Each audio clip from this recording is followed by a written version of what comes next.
اگر اللہ نے کوئی چیز آپ کے لیے لکھی ہے تو وہ آپ کی ہو کر رہے گی۔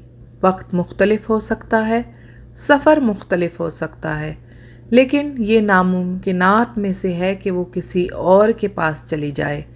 لہٰذا مطمئن رہیں، نہ کسی سے حسد کریں اور نہ نفرت کریں، صاف شفاف اور صاف نیت کے ساتھ زندگی بسر کریں۔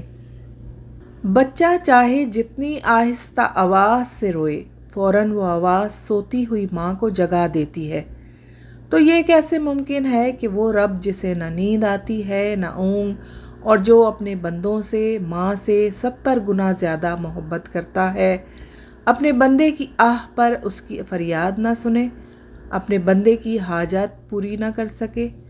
اللہ سے گڑ گڑا کر مانگنے والے بنو، ہر مشکل آسان ہو جائے گی۔ دانا چگنے کی طاقت نہیں، پر ابھی نکلے نہیں، لیکن نظام ایسا چلتا ہے کہ چڑیا کا بچہ آنکھیں بعد میں کھولتا ہے اور نوالا پہلے پہنچ جاتا ہے۔ کون ہے سب کا رب؟ بے شک وہ اکیلا اللہ تعالیٰ ہے۔ کھانے کی خاطر گھر سے نکلنے والی خواتین کی اتنی عزت کریں کہ انہیں کبھی اللہ پاک سے اپنی مجبوری کا شکوہ نہ کرنا پڑے۔